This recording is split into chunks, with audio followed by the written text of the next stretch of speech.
In previous videos, we've looked at this applying nitrogen to wheat example, and we've always been assuming that the price of wheat was $4 per bushel, but in this video, we're going to say it's only $2.25 per bushel, a much lower price. And with that lower price, we're going to ask, should we produce any wheat? And if we do, how much should we produce? And as we do this along the way, we're going to see that we do want to produce wheat so long as the price we get here, $2.25, is greater than the average variable cost. Meaning if you can produce some amount of wheat where your average variable cost is less than price, you do want to produce. We're also going to see a rather counterintuitive result that fixed costs don't matter. Meaning, like right here, fixed costs are $50. That could be $50, $100, $150. The size of that fixed cost does not impact the decision of whether we should produce wheat or how much we should produce. Right here we have our familiar table where we have the options. What we control is the question of whether we produce wheat. If we don't produce wheat, we just lose our fixed costs, and so profits are -50. But if we do decide to produce wheat, we have to decide how much nitrogen to apply. The more nitrogen we apply, the more yield we get. And if we look over here in this last column for profits, we see that no matter how much wheat we produce, we're always going to lose money. Because remember, any number in parentheses right here, that's an accounting symbol for a loss. Meaning this is the same thing as that. So no matter what we do, we're going to lose money. But we may want to say, well, if we're going to lose money, let's lose the least amount of money as possible. And if you look here and you just go down this row of profits and say, where are my losses the smallest, you see it occurs right here. So if you apply 50 pounds of nitrogen per acre and harvest 36 bushels of wheat per acre, you'll minimize your losses, and your losses will be only $34. Produce any other amount of wheat or produce no wheat, and your losses are going to be larger. To understand what's going on, I want to do a little math with the profit equation. Notice we can write profits as this. This is how we calculate it. Profits are just, you take your total revenues, money come in, subtract off all your variable costs, subtract off all your fixed costs, and in the process you'll be subtracting off all your costs. And just to point out, VC is variable costs, FC is fixed costs, and that's your profits. Now I'm going to take the same equation, write it a little differently. We know revenues are just the price you get for your wheat times the quantity you produce, and you have this minus variable costs, and you have this minus fixed cost. Now I'm going to do something kind of funky with this variable cost. I'm going to multiply it by Q, quantity produced, and divide it by Q. Now Q divided by Q, this thing just equals 1.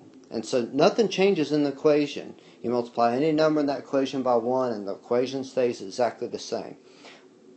But doing this allows me to do this. I'm going to keep that quantity up there in the numerator.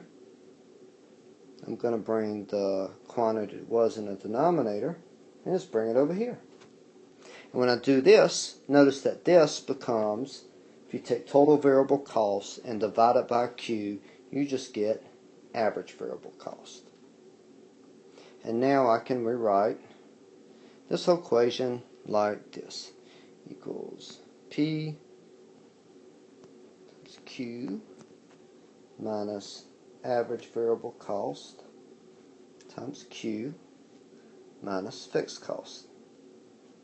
Now notice that I've got a Q here and a Q here, so I can factor it out and write profits now like this. Price minus average variable cost. Everything in that parenthesis multiplied by Q, subtract off fixed cost. And this turns out to be a very useful equation. Now I want to notice three things about it. In this equation, if quantity equals 0, we don't produce anything, then profits just equal negative fixed cost. And we already know that, but we see an equation here. And so what this means is we only want to produce something so long as our profits are going to be larger than fixed costs. Either we make money or lose less money. Now notice, if we do produce something of quantities greater than 0, and at whatever level of production, if price is less than average variable cost, then we know that this term up here is going to be negative multiplied by positive Q, and so your profits are going to be even less than negative fixed costs. So if you can't operate at a region where price is greater than average variable cost, you do not want to produce anything. And then third thing, if price is greater than average variable cost, then your profits are going to be greater than negative fixed cost. And if that's the case, then yes, you do want to produce even if you produce at a loss. Now let's see some numbers. Remember in a previous video we showed you how to, say, go up here and calculate average variable cost, and we'll do this for harvesting 35 bushels per acre. The average variable cost is just going to equal your total variable cost divided by the quantity you produce, which here would be 64 divided by 35. Now I've already done all these numbers for you down here. We have average variable cost right here and average total cost here. Now let's look at average variable cost. And I want to divide this table into two regions. Region over here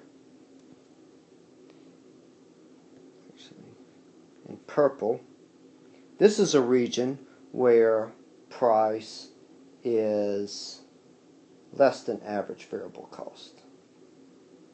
And indeed over here, if you did produce in that region, meaning you apply either 0 or 10 pounds of nitrogen per acre, you're going to lose more than $50.